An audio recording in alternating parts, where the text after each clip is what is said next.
Hello, citizens of our nation, RAWR here, and we are here. It is the end of the year of 2017. Oh my god, this year went by so freaking fast. I can't believe it. I still feel like 2017 just started, and here we are already going into 2018. Looking back on it, 2017 was a great year for film. To be honest, I think it was one of the best years for film in recent memory. So today, we are going to be talking about my top 10 movies of the year. Before I get started, I have a couple of disclaimers for you guys. First of all, this is my personal list. My list is not going to look like anyone else's list. Your list is going to be completely different from mine, and that's okay. There's a couple on my list that might surprise you guys that they're on it, and there's a couple that aren't on it that you guys might be like, oh my god, why is this not on it? What is wrong with you? Are you crazy? Let's just please be respectful, because after all, everyone is allowed to have a different opinion, and that's the great thing about movies. Second of all, some of you guys might notice a couple of significant absences from this list.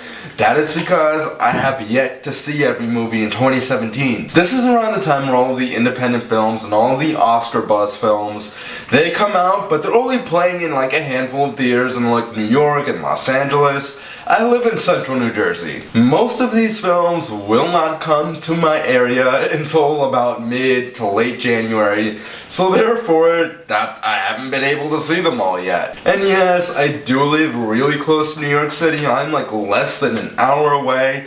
However, it does cost about $25 round trip to get into the city and come back home. And not only that, but the ticket prices in New York City are significantly more expensive than they are in my area. So while I do like going to New York to see movies every now and then, most of the time I'd much rather wait until they are in my area. So for that reason, you're not going to see films like The Post or Molly's Game or Phantom Thread or I, Tonya or All the Money in the World.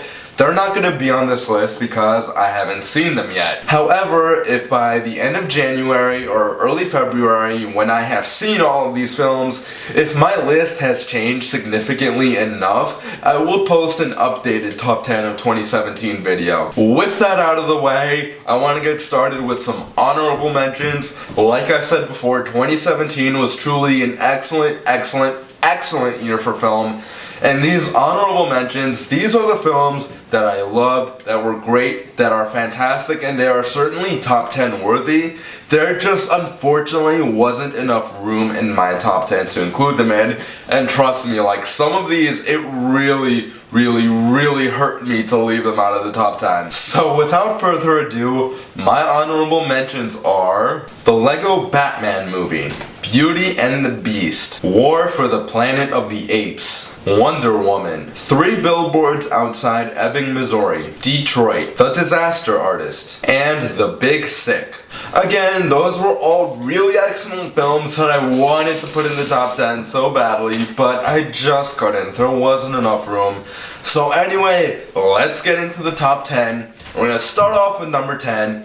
This was my favorite horror movie of the year, and that is It. I read the book when I was in high school, and I also saw the original miniseries from the 90s, also around the same time, and I was a fan of them. I did thoroughly enjoy them both. So I had a pretty lofty set of expectations going into this movie, and man, I was not disappointed in the slightest bit. This was a fantastic horror film, but it was also a fantastic comedy and a coming-of-age story, and it perfectly melded all of those things together in one package. This was a touching and heartwarming story about friendship, and I know that that sounds pretty weird to be saying about a horror movie, but even with all of the horror elements in it, it works, and I love the dynamic between all of the kids in the movie. This was truly a great ensemble film. Every one of those kids is supremely talented, and I definitely foresee big things for them coming in the future. This cast is rounded out by Bill Skarsgård as Pennywise the Clown, and he's freaking terrifying. He was so freaking scary. All of his scenes were really frightening, made me jump a lot of times in the theater, and I believe that Bill Skarsgård's Pennywise is going to scare an entire generation of little kids, just like Tim Curry's did Back in the 90s in that miniseries, Tim Curry scared the crap out of me in that miniseries. Number 9 on my list is gonna have to go to Edgar Wright's Baby Driver. Man, this was one of the most fun films of the year. This film has such high energy. It's very upbeat, very fun. It's a great film. Right from the film's insane opening action sequence, you are locked into it 100%. And I also really liked how parts of the film are really edited to the film's soundtrack, which in turn kind of makes certain parts of the film feel like a music video, and that was such a nice touch to it. Speaking of the editing in this film was very frantic, very chaotic, and it was such a nice touch to this film. I actually believe that this film will be nominated for Best Editing at the Academy Awards this year, and to be honest, I think that it deserves the win. Baby's story arc was great, and I think that Ansel Elgort did a great job playing him. This entire ensemble was really solid. I do have to say though, this film came out earlier in the year, so my memory of it isn't quite there. I usually like to try to watch the films that came out earlier in the year again later in the year when I'm doing my top 10, but because of some unfortunate allegations against someone who was in this cast, I felt very uncomfortable watching it again. Even though I own it on Blu-ray, I just couldn't bring myself to watch it again yet. I did feel kind of bad about that. However, right now, this is number 9 on my top 10 best of 2017 list, which is a great spot. Number 8 on my list was actually my second most anticipated movie of the year, and that is Spider-Man: Homecoming. Oh my god, this was such a welcome return to form for the Spider-Man franchise, and it did not disappoint me. I liked the first 2 Sam Raimi Spider-Man films. I actually really loved Spider-Man 2. I hated Spider-Man 3, and the Amazing Spider-Man films, they were just in my opinion. They didn't really quite do it for me. However, I absolutely loved the portrayal of Spider-Man, Captain America Civil War last year, and I was not disappointed with how they handled this character in Spider-Man: Homecoming. I really like how this wasn't just a superhero movie, but it was also a high school comedy at the same time. I was laughing out loud several times throughout the course of this film. Tom Holland, I think, is the best Spider-Man that we've had to date. I think of all 3 of them, Tobey Maguire, Andrew Garfield, and Tom Holland. He is the only one who is really able to embody perfectly both Peter Parker and Spider-Man, and for that he should be commended. I also really loved Michael Keaton's Vulture. His acting was great, he was menacing, he was evil, and all of his action sequences were awesome. Number 7 on my list is gonna have to go to Guillermo del Toro's The Shape of Water. This was an excellent film. The Shape of Water was a very interesting look at humanity and the complexity of relationships. We have this thing / creature, whatever it was, developing real human feelings and emotions, and you really sympathize with this guy. Communication, I believe, is a big theme in this movie, not only with this creature, but also with Sally Hawkins' character. I believe that this film tells us that no matter what we are, no matter what species or what ethnic background, or whatever the hell we are all one in the same. We all feel the same things, we all have the same feelings, and that was a really beautiful message in this film. To add to that, Guillermo del Toro's films, whether you like them or hate them, you have to admit that they're always striking visually. Number 6 on my list is gonna have to go to Wonder. This was such a nice movie. I got so much more than what I was expecting out of it. This is such a touching story about a little boy growing up with a facial deformity, which I believe is called Treacher-Collins syndrome, and it's a very innocent yet realistic look at youth and adolescence. He's just a regular boy with the same interests as any other boy would, but yet he is looked at very differently because of what he has going on with his face. Bullying is a very prevalent theme in this film. We also get to see how his other family members interact with him and treat him, specifically his older sister who was dealing with her own issues in high school. All in all, this was a fantastic, heartwarming film. I highly recommend this film for families. I think this is a film that everyone can enjoy. Number 5 on my list is gonna have to go to Disney and Pixar's newest animated film, Coco. I'm not going to talk about it too much on here because I did review that film on this channel,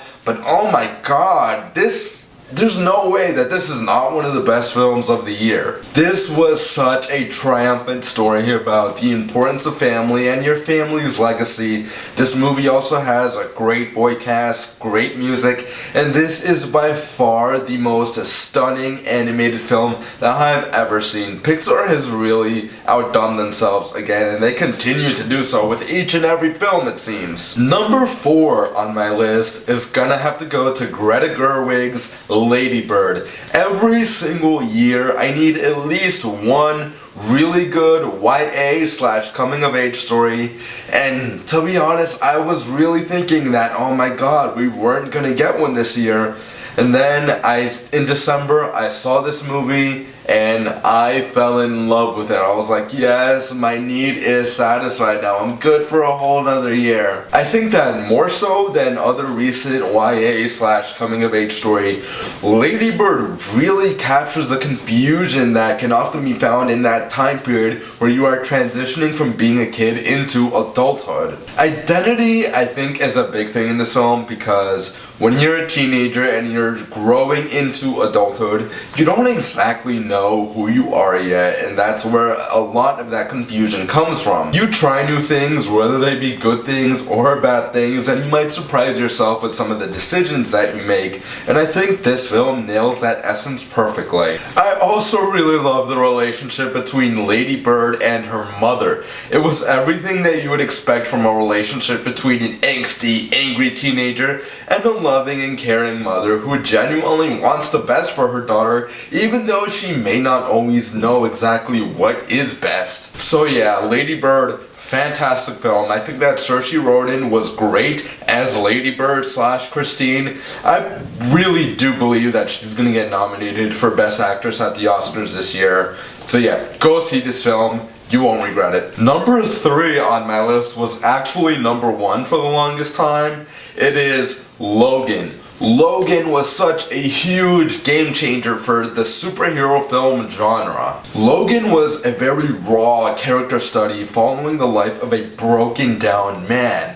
This is a man who has lost everything, he's losing his health, and he's struggling so hard to take care of a man who has taken care of him for most of his life, while at the same time discovering this helpless little girl and trying to care for her as well. That family dynamic was there, and it worked, and I gotta say, as someone who grew up watching Hugh Jackman play Wolverine, I had several tears in my eyes at the end when I was walking out of this theater. Oh my god, this was such an emotionally satisfying journey from when Hugh Jackman started playing Wolverine 17 years ago to now the finale in this film. I'm gonna miss him so much.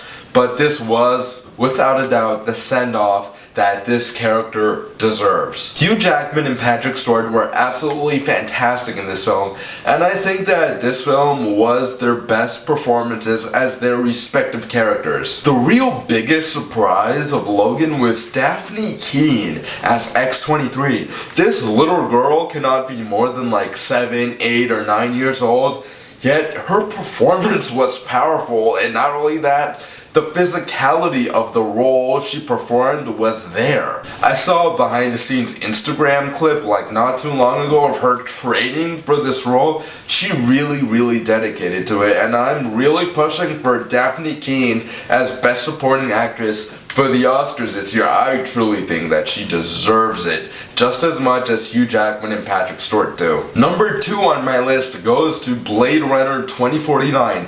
This was by far the best cinematic experience of 2017. Like I said in my review, this film tells a very personal and thought-provoking story about morality and ethics. It is emotionally gripping, it is captivating, and very well acted by Ryan Gosling and Harrison Ford. This was a very visually stunning, atmospheric film that really makes you feel like you're in the world of the movie. Seriously, I felt everything. Not once did I feel like I was in a movie theater watching a movie. I felt like I was there with Ryan Gosling, with Harrison Ford. I was so invested in the world of this film. I know that this film didn't do too well at the box office, but I really hope that that doesn't stop it from doing well during award season and the Oscars. I really think that this film deserves awards for production design, visual effects, sound design, sound editing, screenplay. This was all around a fantastic film. Now, before I get into my number one movie of the year, I do have to reiterate what I said earlier in this video. I have yet to see all the films of 2017, so number one or number two, number three, number four, basically any film on this list could be knocked off by the time that I do see everything that I need to see. So please keep in mind that this could very well change, but as of right now, for the first time ever, my number one most anticipated film of the year ended up being my number one movie of that year overall, and that is Star Wars: The Last Jedi. Now, I have already talked about this film a lot on my channel, so I'm not going to dedicate too much time to it, but I was so overly excited for this film, and I could not have been any more satisfied. The Last Jedi told a very powerful and emotionally gripping story,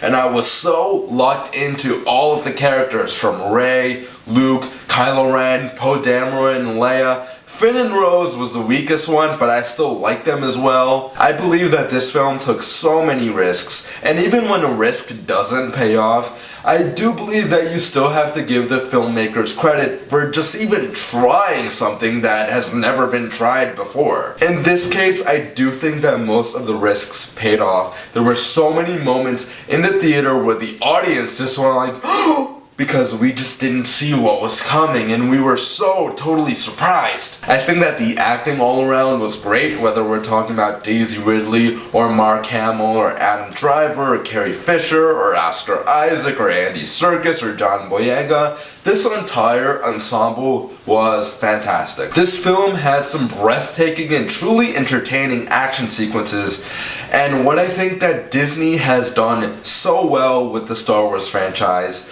they've really been able to transport me and several other fans alike back to our childhoods. Whenever I'm watching The Force Awakens, Rogue One, or The Last Jedi, I truly do feel like I'm a kid again, and in that regard, these films are very nostalgic to me, and they do hold a very special place in my heart. And that is saying a lot considering where Star Wars was before Disney took over. The Dark Ages, the prequel era, oh my god. I have been impressed with what Disney has done with Star Wars thus far, and The Last Jedi is no exception to that. They have done such a great job with this franchise, and I truly am looking forward to what they have in store next. Again, like I said before, my number one, or really any number on this list, could change by the time that I see all of the films from 2017, but for now, number one is Star Wars: The Last Jedi. So guys, those are my top 10 movies of 2017. What do you guys think? Do you like my list? Do you dislike it? Do you agree with it? Do you disagree with it? Let me know your top 10 movies of 2017 in the comments down below, and please, if you enjoyed this video, make sure you leave a like and subscribe today for more content. Farewell, citizens of our nation. Catch you all next time.